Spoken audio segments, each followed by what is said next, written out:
So when you're installing your Sportsman Elite gauges, if you have a panel, all of your sensors and all your switches will come with the gauges. You just need to install them in the proper location.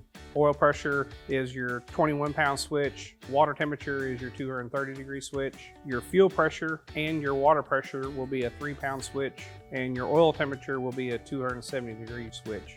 If you're buying the gauges individually, you have to make sure you purchase those switches to make the gauge work correctly. So here's how you install a gauge panel. Your yellow wire will be your power wire that goes to an ignition switch. Your red wire in this case is your wire to go to your water temperature switch. And the black wire is a wire to go to your oil temperature switch.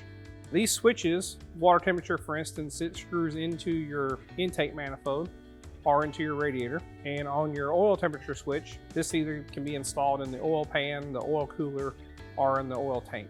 The first gauge we have in this panel is your oil pressure gauge. It will come pre-wired with the pressure switch that will make the warning light change in the gauge.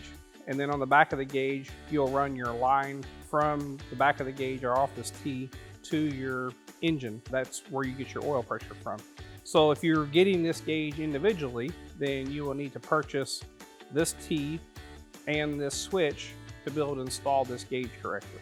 Next, we have our water temperature gauge. The water temperature sensor comes basically installed in the gauge. You'll install this either in the radiator, in an intake manifold, in a block, somewhere where you have contact with the engine coolant.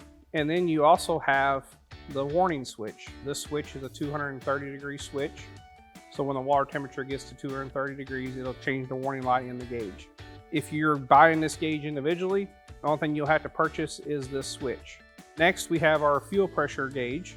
In this case, the T is already on the pressure gauge, just like our oil pressure gauge was.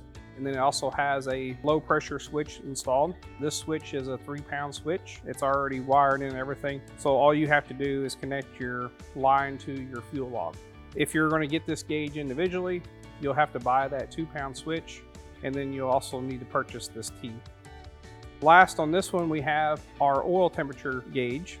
The oil temperature gauge comes with the sensor already installed in the gauge. This goes into your oil tank, oil pan, in an oil cooler, someplace where it has contact with the oil. And then it also has your switch to change the warning light in the gauge. This switch is a 270-degree switch, so once the oil gets to 270 degrees, it'll change the warning light. If you're purchasing this gauge individually, just like our water temperature gauge, the only thing you'll have to get will be this switch. Again, this is a 270-degree switch. The water temperature is a 230-degree switch.